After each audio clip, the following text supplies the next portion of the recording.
Please join me in welcoming Mr. Varis Pathan, a lawyer and former member of Maharashtra Assembly, and Shri Sudhanshu Trivedi, an Indian politician and former professor, in conversation with Senior Executive Editor, Input, Times Now and Mirror Now, Madhadas Gopalakrishnan, on why is politics polarized? A big round of applause, ladies and gentlemen.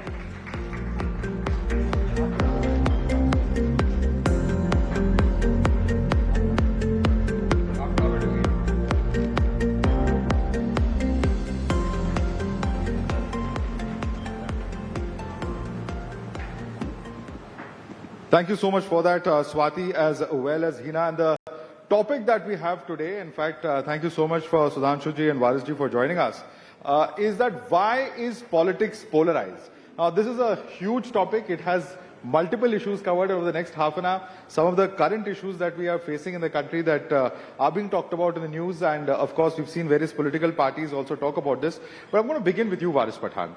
Your political party, the MIM, and your leader, Mr. Owaisi, is often accused of using the politics of polarization. You know, whether it is Sambhal, whether we're looking at the current controversy surrounding Chhawa, of making certain statements that are aimed at polarizing.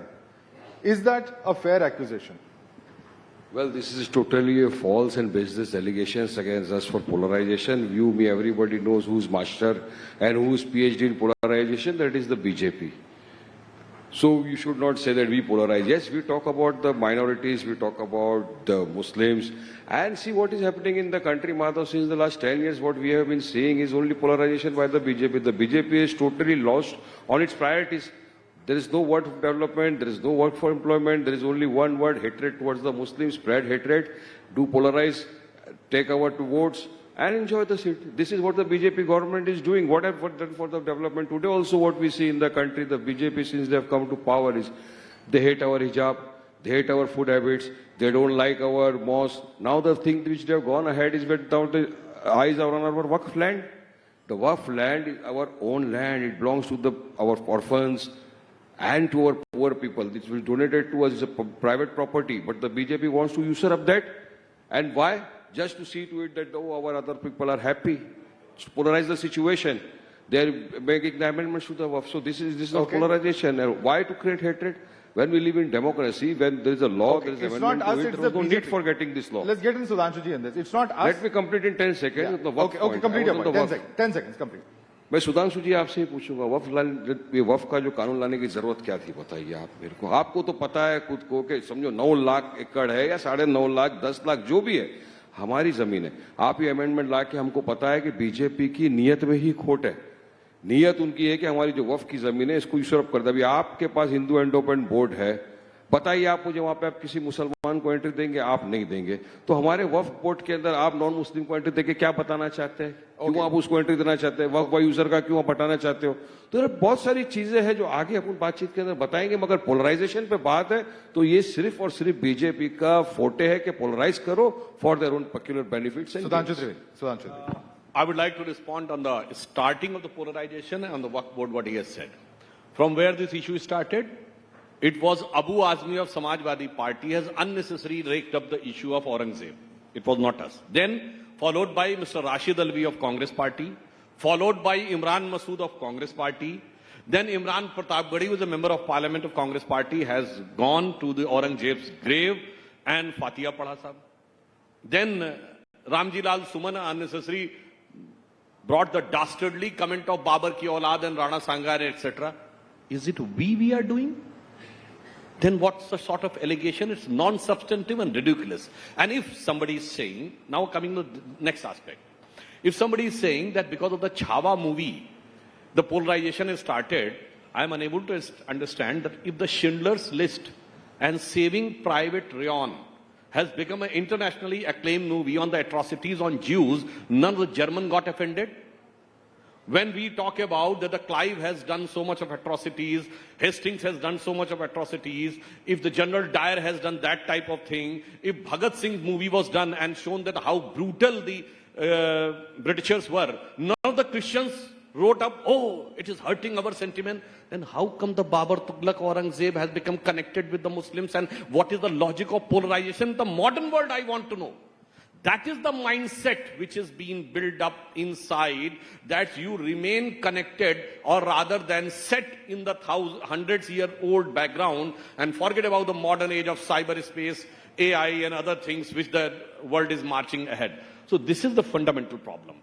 And that's why I would like to see one more thing, that if you look in the present politics, it's a food for thought, all the Indians, that for Aurangzeb, cutting across the party line, all the Muslim leaders were standing. I'm not saying the Muslim society, but all Muslim leaders standing. Whether it is a Congress, Communist, Samajwadi Party, or his party MIM, Muhafiz-e Majlis, Muhtarme Ittihadul Muslimin, Siyasat-e Secular Siyasat. He is having double M in that. But for Hindus, cutting across the party line, Hindu leaders were not standing for their Bhagwan. Now it has to point to think about it. For a tyrant ruler cutting across the party line, the Muslim leaders are standing. And for our God cutting across the party line, the Hindu leaders were not there. On the Waqf, I would like to say, it's not the issue. If it has been your land, it could have been a logical. But आपकी जमीन पे कोई claim कर दे, आप जमीन ऐसे ही दे देते हैं, कोर्ट में जाते हैं ना। 120 प्रॉपर्टीज दिल्ली की क्लेम की वक्फ बोर्ड ने, 2014 में जाते आते कांग्रेस ने सब दे दी, गवर्नमेंट ने। Can government claim a single instance in which the government has given away the property without contesting in the court?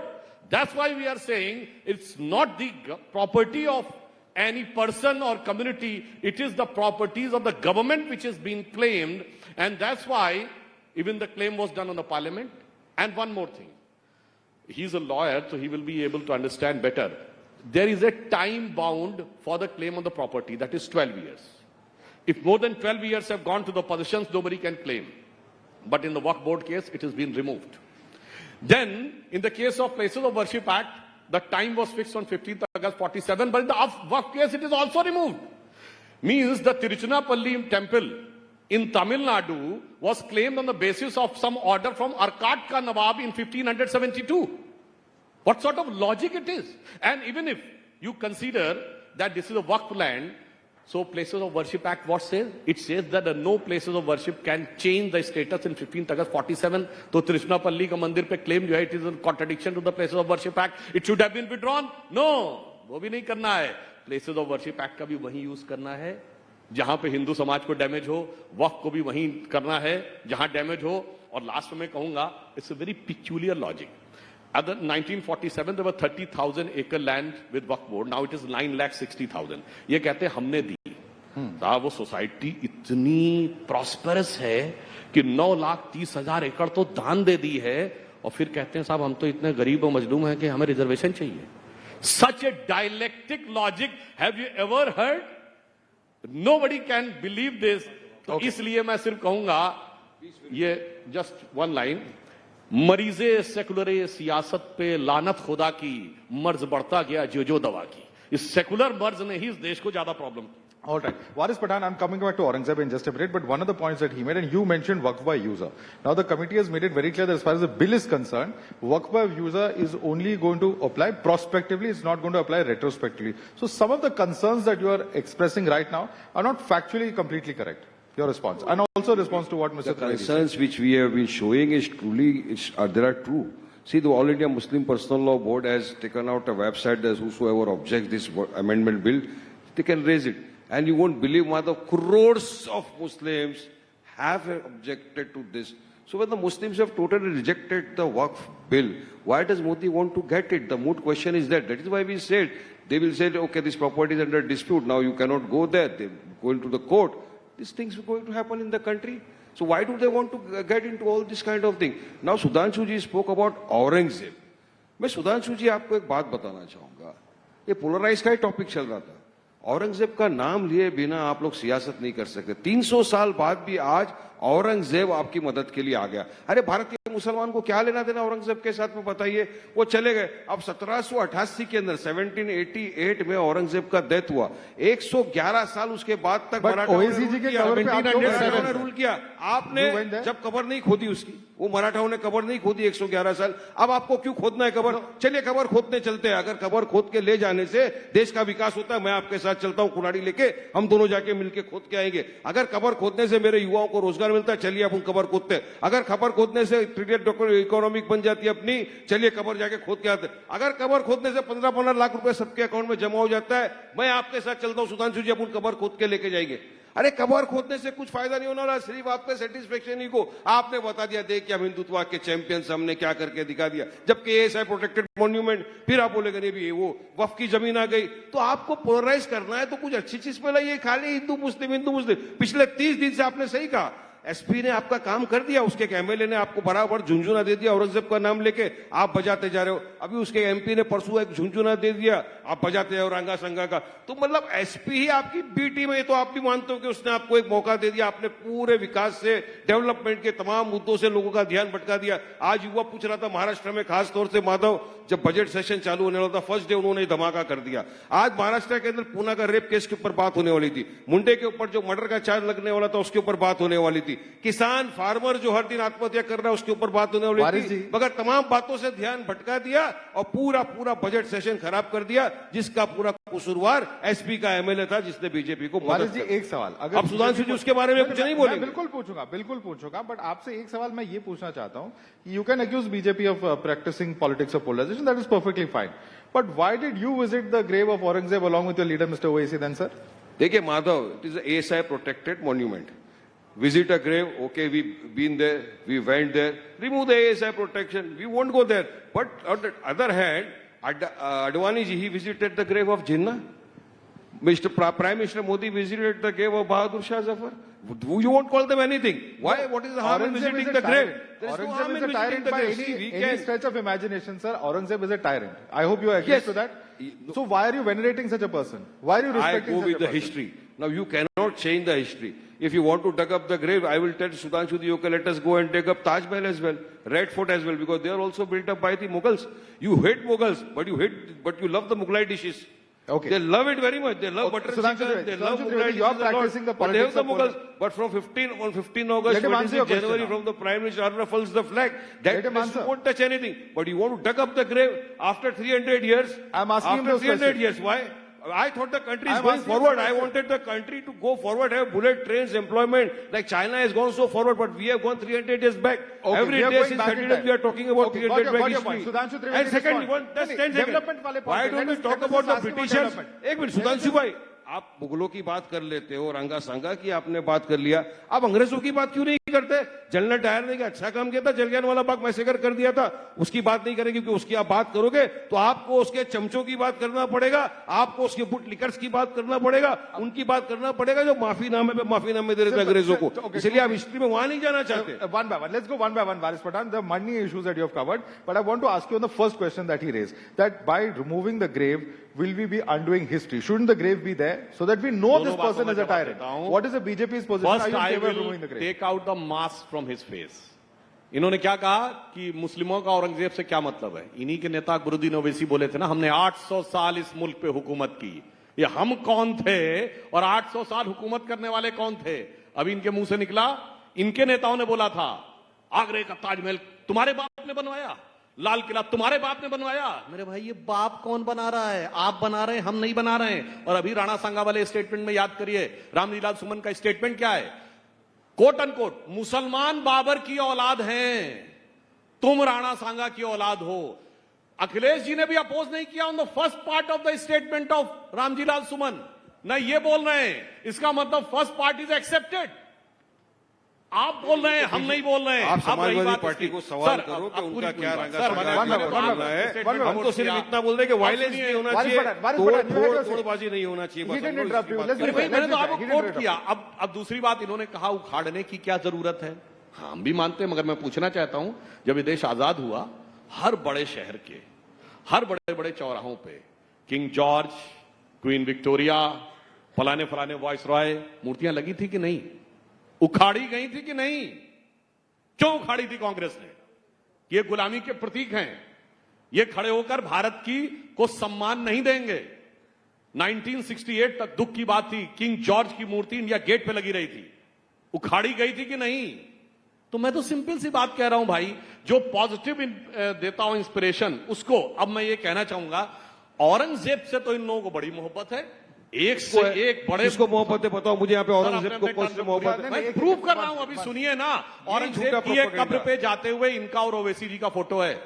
Syed Ibrahim Raskhan की कब्र पे गए हैं? नहीं। आलम शेख की कब्र पे गए हैं? नहीं। मलक मोहम्मद जायसी की कब्र पे गए हैं? नहीं। अब्दुल रहीम खान की कब्र पे गए हैं? नहीं। जिन्ना की कब्र पे भी नहीं गए? नहीं। यहाँ पे मोदी जी गए थे, अडानी जी गए थे। अब मैं बताना चाहता हूं, आगे ले जाओ, पीछे क्यों ले जा रहे हो? हमने डॉक्टर कलाम को प्रेसिडेंट बनाया। आलम इस्लाम में पिछले 300-400 सालों में कोई इतना बड़ा साइंटिस्ट पैदा नहीं हुआ, not about India, entire Islamic world में। जो बैतुल हिकमत था ना 10th सेंचुरी का, उसके बाद से पैदा होने बंद हो गए इस्लाम में साइंटिस्ट लोग, वो कलाम साहब को बनाया। मगर मैं आप लोगों से कहता हूं, कलाम साहब का नमाज जनाजा और याकूब मेनन का नमाज जनाजा एक दिन हुआ। कितने लोग गए कलाम साहब के नमाज जनाजा में और कितनों ने स्टेटमेंट दिया याकूब मेनन के लिए? बस ये साफ है कौन किसके साथ जोड़ना चाहता है। और आज के वर्ल्ड में मैं आज की पॉलिटिक्स में कहता हूं, मैं मुल्ला मौलवी मुफ्ती मुकर्रम बारी और हाफिज की बात नहीं कर रहा हूं। पॉलिटिकल क्लास में आरिफ मोहम्मद खान साहब बिहार के गवर्नर से बड़ा आलिम फाजिल मुसलमान दिखा दीजिए जो कुरान से लेकर हदीस तक कोई कोट कर सकता हो। हमने उसको गवर्नर बनाया, मगर आपको वो अच्छा नहीं लगता। कलाम साहब को प्रेसिडेंट बनाया, वो अच्छा नहीं लगता। वीर अब्दुल हमीद की शहादत की 50वीं वर्षगांठ 2015 में हुई, प्रधानमंत्री मोदी जी ने उनके फैमिली, उनकी पत्नी को बुला के सम्मानित किया, वो अच्छा नहीं लगता। आपके प्राइम मिनिस्टर यासीन मलिक को बुलाते थे, जिसने 3 एयरफोर्स ऑफिसर्स के मर्डर का जिसके ऊपर चार्ज था। इसलिए कौन आगे ले जा रहा है और कौन पीछे ले जा रहा है? 20 मिनट हो गई। Number of questions have been asked, but I want to ask you one simple question. आपके जो लीडर मिस्टर ओवैसी, उन्होंने recently 2 statements दिए which are extremely polarizing. In the context of Sambhal, he said that the police chowki that was made, it was made by land from Muslims. That was proved to be wrong. After a sensitive issue like Nagpur violence, he made a claim about certain religious verses being burnt that was denied categorically by the government. The point is, anybody can make any claim in a democracy, but a leader of a political party like yours should be a little responsible. Is it not the case that he has made irresponsible statements which are polarizing in nature, which also have the potential to generate conflicts and violence in society? Allow me. I understood your question. Now, how did the Nagpur started? You have to go to the root cause of it. Since several days, we have been telling the Maharashtra government, the Chief Minister of Maharashtra, Fadnavis, they said that you have let loose some of your people who are just going ahead every day and using such kind of unparliamentary language against the particular community. आपने अपने नफरती चिंटुओं को छोड़ दिया है जो हर आए दिन आकर मुसलमानों के खिलाफ अनाप शनाप बकवास करते हैं। उनके ऊपर लगाम लगाइए, उनको रोकिए। जैसे कि नितेश राणे ने आके कहा कि मस्जिद में घुस के चून चून के मारेंगे, आपने उसके लिए कुछ नहीं किया, उस पर FIR आपने उसको अरेस्ट नहीं किया। नरसिंह रामगिरी, उसने आके हमारे हुजूर मोहम्मद मुस्तफा सल्लल्लाहु अलैहि वसल्लम की शान में गुस्ताखी की। हमने उस वक्त भी कहा कि हम FIR है उसके ऊपर, उसको अरेस्ट करिए, मुसलमान हर चीज बर्दाश्त कर लेगा, लेकिन हुजूर की शान में गुस्ताखी किसी भी कीमत पे बर्दाश्त नहीं करेगा। आपने नहीं किया। आए दिन ये जो नागपुर का इंसिडेंस हुआ, उसके 3 दिन पहले हैदराबाद से आया हुआ तेलंगाना से बीजेपी का MLA पूना में था, पूना में उसने भड़काऊ भाषण दिया, उसके बाद में देखिए नागपुर जल गया। तो आपके लोगों के बयानबाजी की वजह से, हेट स्पीचेस की वजह से ये हुआ। और वहां भी क्या हुआ, आप जो बोल रहे हो ना माधव कि ऐसा कुछ हुआ नहीं, देयर आर विजुअल्स। हम तो घर में बैठ के नहीं बनाते, वीडियो है, विजुअल्स है जो सब दर्शाता है कि नागपुर क्यों हुआ।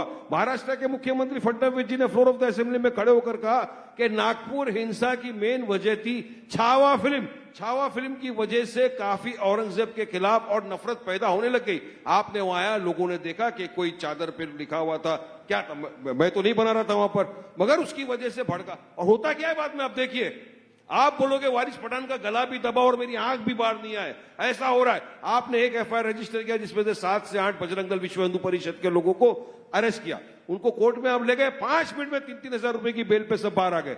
वहीं पर 52 ऐसे लोग हैं जिनके ऊपर FIR हुआ है जो मुस्लिम समुदाय से ताल्लुक रखते हैं, आज भी वो जेलों के अंदर है। इतना ही नहीं, सुप्रीम कोर्ट ने गाइडलाइंस दिया नवंबर के अंदर, स्ट्रिक्ट तौर से बुलडोजर के ऊपर कहा था कि अगर यदि एक एक्यूज आपको लगता भी है आदमी के ऊपर कोई क्राइम किया इसने है, तभी भी आप उसका घर को बुलडोजर से नहीं उड़ा सकते, क्योंकि आप बुलडोजर से एक आदमी का घर नहीं उड़ाते, उसके पूरे परिवार को आप नुकसान देते हो। ये सरासर अनकॉन्स्टिट्यूशनल है, ये असंवैधानिक है, अगेंस्ट द लॉ है। फिर भी उत्तर प्रदेश में तो हो ही रहा था, महाराष्ट्र के अंदर जाके आपने वो फहीम का घर को बुलडोजर से उड़ा दिया। ये तो बाद में महाराष्ट्र के अंदर कोर्ट ने रोका आपको, यानी नहीं तो आप तो संविधान की भी धज्जियां उड़ा रहे हो, कायदे कानून की भी धज्जियां उड़ा रहे हो। लॉ का प्रोसेस होता है। सुनिए माधव, अगर आपको लगता है कि इलीगल स्ट्रक्चर है तो उसमें कानून है, उसके अंदर आप उसको नोटिस दो, नोटिस का वो रिप्लाई देगा। उसके बाद अगर कोर्ट बोले कि ये क्या इलीगल स्ट्रक्चर है, आप जाके तोड़ दो, इलीगल अतिक्रमण है आप तोड़ दो। But who has given you the powers to go there with the bulldozer and bulldoze somebody's family? अरे it takes years to build a house and you take just 10 minutes to remove the entire demolition. You have asked three questions, sir. Let him answer those three questions. Is this law? Is this justice? Is this humanity? No, those three questions that you have asked. One is the polarizing atmosphere, statements made. Why no action against Nitesh Rane? And not just his party, other political parties are also saying that. Number one. Number two, the very fact that the High Court had to intervene to stop bulldozer action in the case of some of the accused raises questions about whether, the kind of politics that's been played out in UP is now repeating in Maharashtra. Your response? If he is saying that the reaction from the Muslim community was spontaneous, तो ये छत पे पत्थर कहां से आ गए? वो spontaneous आ गए, मतलब वो कोई आसमान से यूं किया स्पॉन्टेनियस और आ गया। साहब, this is the proof. Otherwise मैं पूछना चाहता हूं, how come the bricks come on the roofs of the houses? That shows that this is an alibi that it is spontaneous. It has been well mastermind and planned. That's the things are coming in the investigation. Now coming to the provocative speech. Sir, if party like them are giving, it's like the devil is giving a sermon. 15 minute के लिए police हटा लो, सब देख लेंगे। ये secular song था, ये थोड़ी हेट स्पीच थोड़ी थी। 20 करोड़ 50-100 करोड़ पे भारी पड़ेगा, ये तो सेकुलरिज्म का सॉन्ग है। इसको कैसे हेट स्पीच कर सकते हैं? असदुद्दीन ओवैसी ने बोला था, जब मोदी पहाड़ पर चले जाएंगे और योगी मठ में चले जाएंगे, तुम्हें बचाने कौन आएगा? ये सब तो सेकुलरिज्म के सॉन्ग होते हैं, इनको हेट स्पीच थोड़ी कहते हैं। सरतन से जुदा, अरे ये तो सेकुलरिज्म का सॉन्ग है, इसको हेट स्पीच थोड़ी कहते हैं। This is the dichotomy of the character, and the intellectual establishment of India has been totally captivated and perverted by these type of arguments, that their view has become so much lopsided that has created this type of situation. Otherwise, if a justifiable approach has been there, I think this type of discontent in the society and reactions in the society would not have been there. Okay. And one more thing. अभी जवाब दे रहा हूं आपको। आपने क्या बोला? पत्थर आसमान से टपके जमीन से हो गए। मैं पूछना चाहता हूं सुधांशु जी, आपका पुलिस प्रशासन क्या कर रहा था? पुलिस क्या कर रहा था? इंटेलिजेंस क्या कर रहा था? ये क्या पुलिस प्रशासन इंटेलिजेंस का फेलियर नहीं है? अगर इतने पत्थर जमा हो रहे, आप अपने आप को अपनी सरकार को गुनहगार नहीं ठहराओगे? ये कह रहे हैं कि बुलडोजर एक्शन, तो मैं फिर कह रहा हूं, यूपी में जितने बुलडोजर एक्शन हुए, एक डिमोलिशन को कोर्ट से गलत सिद्ध कर पाए? नहीं।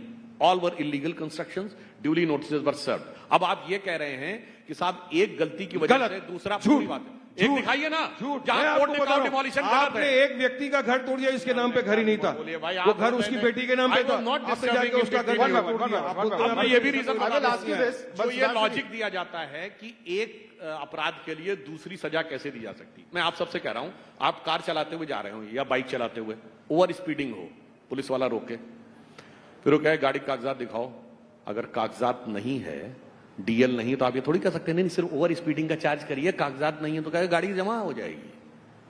कागजात नहीं है, registration is not there, then your vehicle is seized. You cannot say it is just the case of over speeding. So when a crime is committed, the entire background of the criminal is scanned, and wherever it is found, it is given. That's why they haven't got a single cancellation from court. This is again, and camouflage has been set, try to put up the things in a different perspective. और हकीकत जानते क्या है, इनके साथ यही problem है। जिन लोगों ने पूरे हिंदुस्तान में, जब कभी मोदी जी की सरकार नहीं थी, ये बताइए, ये पत्थर की बात कह रहे हैं, ये कश्मीर में पूरी भीड़ निकलती थी कि नहीं? जुमे की नमाज के बाद पत्थरबाजी करते हुए किसी इंस्पेक्टर अयूब को मार देती थी। अब दिखती है भीड़ पत्थरबाजों की। कश्मीर में बंद हो गया कि नहीं? कोई स्पॉन्टेनियस नहीं था, एवरीथिंग वाज मास्टरमाइंडेड। 23 मिनट हो गए, 23 मिनट हो गए। अब मैं आप लोग सब यहाँ बैठे हुए, मैं आपको बीजेपी का हकीकत चेहरा बताना चाहूंगा। 23 मिनट हो गए, जिसमें 15 मिनट सुधांशु जी ने भाषण दिलाया, चिल्ला किया। मुझे बताओ, इनकी बात में एक भी बार इन्होंने डेवलपमेंट, विकास की बात की, एम्प्लॉयमेंट, जॉब की बात की? एक भी मर्तबा बात नहीं की 23 मिनट में भी। ये असली चेहरा है बीजेपी का। बात है कि पत्थरबाजी मुसलमान, हिंदू, इसके सिवाय सर टॉपिक ही पॉलिटिक्स ऑफ पोलराइजेशन है।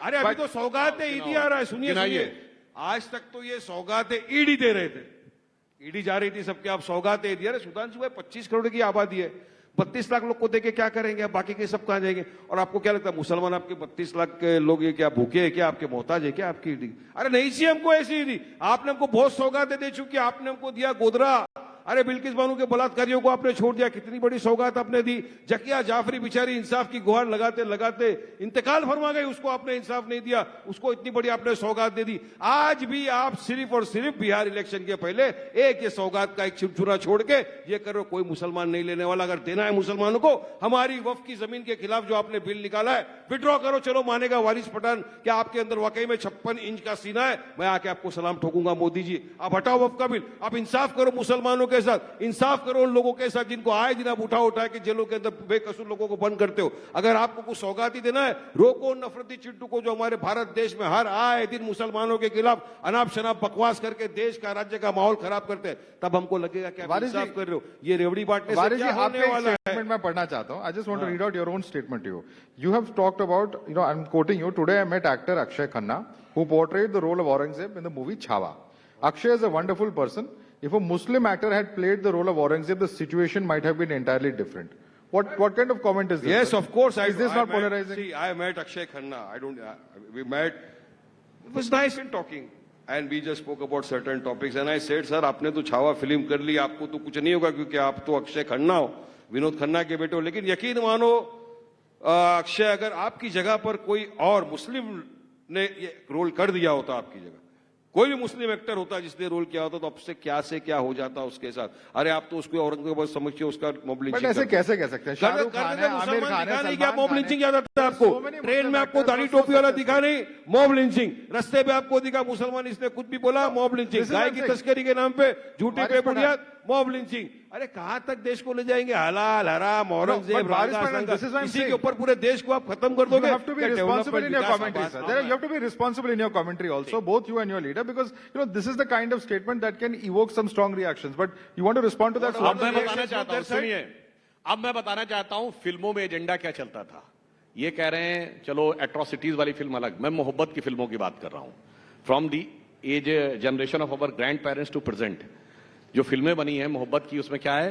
सलीम अनारकली, जोधा अकबर, शाहजहां नूरजहां, यही सब है ना। लैला मजनू। आई चैलेंज कि एक मुगल बादशाह बताइए इसकी एक बीबी रही हो। दर्जन दर्जन भर ऑफिशियल बीबियां, हरम में 200, 300 औरतें, और एक स्त्री के प्रति समर्पित निष्ठावान प्रेम के प्रतीक सिर्फ मुगल नजर आए। ये है एजेंडा, ये है एजेंडा। वो अकबर, इसलिए मैं बताना चाहता हूं आपका नफरत में भी एजेंडा है और मोहब्बत में भी एजेंडा है। एक एजेंडा है मोहब्बत, फैक्ट से एकदम। हम सिर्फ मोहब्बत फैलाने में मानते हो और आप सिर्फ नफरत फैलाने में मानते हो। आप मुझे बताओ 10 साल में आपने मोहब्बत फैलाई है नफरत? 10 साल में क्या फैलाया मोदी ने? सिर्फ नफरत नफरत नफरत, जवाब के सिवा कुछ नहीं फैलाया। एक मुगल बादशाह बताओ जिसकी एक बीबी रही हो, हरम में कोई औरत न रही हो, मगर सारा सलीम अनारकली, जोधा अकबर, शाहजहां नूरजहां, यही है एजेंडा दिमाग में लगाया गया है। और आज भी ये 4 बीबी के साथ है, ये 4 बीबी के साथ है और एक स्त्री के प्रति समर्पित निष्ठावान प्रेम की प्रतीक की शेरो शायरी इनकी एक एक्सक्लूसिव कॉपीराइट है। समझिए एजेंडा, समझिए एजेंडा आप अच्छी तरीके से। आप सुनिए, अब मैं बताता हूं कि किसी भी तरह देश में नफरत फैलाना है, पोलराइज करना है। अब जवाब दे दीजिए। आप सुनिए, इन्होंने कहा डेवलपमेंट की खाली बात की और फिर धीरे से हट गए। अब मैं बताना चाहता हूं, एक दौर था जब भारत की ग्रोथ रेट 2% रहती थी, 1.8 और 2% in the decade of 80s। जो लोग यहां होंगे सबको पता होगा उसका क्या कह के मजाक उड़ाया जाता था कि इंडिया कभी 2% से आगे तो ग्रो ही नहीं कर सकता। अच्छा, रेट ऑफ इन्फ्लेशन कितनी रहती थी? 10%, 12%, 15%, 16%। तो उसे कहा जाता था 2% तो हिंदू ग्रोथ रेट है। आप सबने वो टर्म सुना होगा, it is 2% Hindu growth rate, और महंगाई की दर 10% रहती थी। और जब से हिंदुत्व वाले आए हैं, अब ग्रोथ रेट क्या है कि आईएमएफ की चीफ क्रिस्टीना जॉर्जिवा ये कहती है, एक दौर था इनके दौर में, जब याद करिए वो पुरानी फिल्म का गाना है ना, फिल्मों की बात हुई है, जब जीरो दिया मेरे भारत ने, दुनिया को तब गिनती आई, उससे पहले प्राण क्या कहता है? क्या कंट्रीब्यूशन है तुम्हारे कंट्री का? India's contribution to the world is 0, 0 and 0। उसके बाद गाना शुरू होता है। ये इंदिरा गांधी के जमाने की फिल्म है। और अब क्रिस्टीना जॉर्जिवा IMF की चीफ कहती है इंडिया मेरे को बहुत हद तक करोगे, आपको हर बात याद आएगी, maximum it is Sudhanshu going to be आप कह रहे हैं कि 15%. India is going to be the growth engine in the global world. क्या बात कर रहे हैं you are not stopping sir? along. अब फिर भी Okay, डिस्कस करने this लगे. one, अब this ये one, गलत बात है. going on. नहीं, आप अच्छा मेरी बात सुनिए. सुनने दो. Respond, what is this अच्छा, point? आप बीच में अरे बोलने लगे. अब यही होता है जब सुधांशु जी, फैक्ट खराब आपको आया देश को तो आगे लेके जाना क्या पीछे Okay, लेके one जाना? by one, आप मैं चाहता हूँ one by देश को आगे ले जाना, आप पीछे लेके जाना चाहते हो 300 साल पुराने. आप या गाने गा रहे हो, गाने लोगों Okay, को okay, 10 गाते हैं. seconds. Varis, 10 seconds, Sudhanshu concludes and then you can come in. कितनी और इन्फ्लेशन रेट क्या है? 10 seconds. अरे बताइए इन्फ्लेशन रेट क्या है, ग्रोथ रेट क्या है? ट्रिलियन डॉलर इकोनॉमी कुछ बनने नहीं के लिए पता है. बताइए मेरे को 2 करोड़ युवाओं को रोजगार मिल गया, बताइए मेरे को पन्ना लगा के अकाउंट में आया कि नहीं Now आया? he is exposed. अरे कुछ नहीं आने वाला है. इनके पास आप पूरा का एक्सपोज कर दिया मैं development आपको. तो अब आ गया हमारा एक ही पोलराइजेशन मुद्दा, मुसलमानों को गाली दो. अरे भाई, सबसे development top से भाग target. के polarization बताओ में मुझे ये जा रहे डेवलपमेंट हैं. में क्या किया आपने? बुलेट ट्रेन आने वाली थी, किधर मैं है? बोल लूं. बुलेट ट्रेन कहाँ घूम रही है? मैं ढूंढ रहा हूँ दूरबीन लेके, कहाँ घूम रही है बुलेट ट्रेन? बताओ. 2 करोड़ युवाओं को रोजगार मिलने वाला था, मैं रस्ते में पकड़ पकड़ के पूछ रहा हूँ, बताओ तेरे को रोजगार मिला क्या? युवा बोलता नहीं मिला वारिस भाई. एक एक को पकड़ पकड़ के पूछना, पन्ना लगाया तेरे अकाउंट में? बोलता नहीं मिला वारिस भाई. ये जुमला जुमला जुमला है सुधांशु भाई. जुमले के सिवा आपके पास देने के लिए कुछ है तो बोलो, पब्लिक को दे दो ना. अभी आप सौगातें ईदी बांट रहे हो. मैं सौगातें जुमले बांट बांट के 10 साल आपने देश को बेवकूफ बना दिया. पहली बार ईद आई क्या? 10 साल से आप सत्ता में हो, 20 ईद आके चले गई. 19 ईद में आपने सिर्फ नफरत बांटा, ईडी बांटा. ये ईद में आप सबको किट बांट रहे हो. क्यों बिहार आ रहे हो? बिहार गया, खसक गया. Okay. पैदल मैं गया. बोल सकता हूँ. We're drawing to the end of the debate. Varis Pathan, we're drawing to the end of the debate. अब मैं उम्मीद End of the करता हूँ debate. जैसे Quick मैंने response, शांति Sudhanshu, से yeah. सुना है वैसे आप सुनेंगे, आप डिस्टर्ब नहीं करेंगे. बीच में नहीं बोलेंगे. अब मैं बोलता हूँ. इन्होंने कहा 20 साल हैदराबाद में आज तक एक दिन के लिए हमारी हुकूमत नहीं रही है. सिर्फ हैदराबाद से वो बातें क्यों आती हैं कि मुस्लिम बच्चियां 8-8, 9-9, 10-10 साल की बेच दी जाती हैं, मिडिल ईस्ट में लोग चले जाते हैं. आप ही लोगों की हुकूमत है वहां. क्यों इतनी गरीबों गुर्बत है? हैदराबाद के तो निजाम थे, निजामुल मुल्क थे, हुक्मराने वक्त थे, पैसा बह रहा था. क्यों इस मुकाम तक पहुंच गए? एक दिन बीजेपी की सरकार नहीं रही है. और डेवलपमेंट और उसकी बात करो तो मैं बताना चाहता हूं, हम 5वीं बड़ी अर्थव्यवस्था हैं, 4थे बड़े स्टॉक एक्सचेंज हैं, 3रे बड़े ऑटोमोबाइल के मैन्युफैक्चर हैं, 2रे बड़े मोबाइल हैंडसेट के मैन्युफैक्चर हैं, और डिजिटल ट्रांजैक्शन में भी नंबर नफरत में. In the world. First number नफरत फैलाने में, फर्स्ट नंबर नफरत फैलाने में आप ये भी बताओ फिर तो बीच में public बोलने को. लगे, डिस्टर्ब करने फर्स्ट लगे. नंबर नफरत फिर फैलाने बीच में, में फर्स्ट बोलने लगे, नंबर डिस्टर्ब जुमला करने में, लगे. मुझे फर्स्ट पता नंबर है. झूठ में. ये भी आप रिकॉर्ड बता दो और- बीजेपी का. बीजेपी का रिकॉर्ड पता दो. सबसे अव्वल नंबर नफरत फैलाने में अगर विश्व में कोई है तो ये बीजेपी वाले. फर्स्ट नंबर अगर कोई सबसे बड़ा झूठ फैलाने में विश्व में कोई है तो बीजेपी वाले. फर्स्ट नंबर अगर सिर्फ और सिर्फ जुमलाबाजी देने में कोई पूरी दुनिया में तो बीजेपी वाले. इनके पास जुमले के सिवा All कुछ right. नहीं है. देश को पूरी All right, quick, अब भाई आप बहुत बोलिए, अब सिर्फ कृपया मुझे बोलने दीजिए. Okay. तरीका वारिस भाई ठीक नहीं 30 है. seconds. आप लगातार बोल रहे हैं. अब मैं बताना show. चाहता Yeah, हूँ, we have एक to wrap the show. Minute. Yeah, नफरत quick क्या है? response. इरेडिकेशन ऑफ सनातन धर्म नफरत नहीं है. हिंदू धर्म में चाहिए नफरत नहीं है. हिंदू धर्म वायरस है, बैक्टीरिया है, नफरत नहीं है. और ये बीच में बोलने लगे. देश का प्रधानमंत्री वारिस हिंदू, पठान, वारिस पठान, रक्षामंत्री हिंदू, वारिस पठान, आईएएस ऑफिसर हिंदू, वारिस पठान, सारे this is Hindu. not correct. फिर भी हिंदू खतरे में कैसा? You अरे got a खतरे chance में to तो हम respond, लोग हैं, वारिस हमारे पठान. गाड़ी One मुसलमान second. वाले टोपी वाले खतरे में है भाई. Okay, ट्रेन में आपने जाने को डर लगता वारिस है, Pathan, Sita let's not do this. बुर्का We have to पहन के wrap the रास्ते पे debate चलने now. को डर लगता है, We have कभी to भी wrap मार the दिया debate. जाएगा. We have very limited time. 30 seconds, Sudhanshu, जो closing आपके comments. व्यूअर्स देख रहे होंगे, सब समझ रहे होंगे कौन फैक्ट पे है, कौन हड़बड़ाहट बौखलाहट किसी आर्ट में जारहियत कर रहा है. सिर्फ सुधांशु त्रिवेदी अब मैं में. सिर्फ सबको Okay, okay, दिखाई okay. पड़ रहा है. वारिस जी, please. अब मैं कहना चाहता हूं, नफरत ये नहीं है कि जब राजस्थान, मध्य प्रदेश, छत्तीसगढ़ हम जीते तो कहा गया बीजेपी सिर्फ गोमूत्र वाले राज्यों में जीत सकती है. आज अखिलेश यादव जी का बयान है कि वो साहब गौशाला में से दुर्गंध आती है, हैं? और हलाल होते हुए बकरों में से सुगंध आती है. हैं? मैं बताना चाहता हूं, जो कहते हैं गोमूत्र वाले राज्य में जीत सकते हैं, तो वारिस भाई कान खोल के सुनिए. डिक्लेयर कर दो अमेरिका भाई में को. अब क्यों भाई ये शांत All नहीं है? right, all right, all right. No, Varis Pathan, no, this is not right. मान जाएंगे. All right, gentlemen, no, Sudhanshu Trivedi. हम मान जाएंगे नहीं. Sudhanshu Trivedi, Varis Pathan, one second. Let me come in here. No, this is not correct. सबको दिखाई पड़ रहा है कौन सी खबर कहीं है. पर यम्मी, कहीं पर मम्मी, ऐसा चलता है क्या? Gentlemen, we अब have run सुनिए, out of time. मैं कहना We have चाहता run हूं, out of time. सुनिए एक लाइन 10 seconds. और कान खोल के 10 सुनिए. seconds. गोमूत्र का anti fungal, anti bacterial, medicinal patent है यूएस में, एंड पेटेंट नंबर इज 6410059. कान खोलो अपने. लगाओ, आप लगाओ, वही लगाओ. समझ में All आया. right, all right. On that देश को note, लेके चले जाएंगे. on that note, gentlemen, we have to wrap the देश को डुबा discussion. The देंगे next और कुछ session नहीं has to करने वाले begin. Varis Pathan, Sudhanshu Trivedi, thank you so much for joining us. And if anyone wanted the answer of why is politics in India polarized, you have a live demonstration in front of you today. Thanks so much for joining us. Polarization without substantive argument. All right. That is from Sudhanshu Debate over, Trivedi. sir. Debate over, please. Thank you. Well, thank you very much, gentlemen, for that rather fiery discussion. A big round of applause, ladies and gentlemen.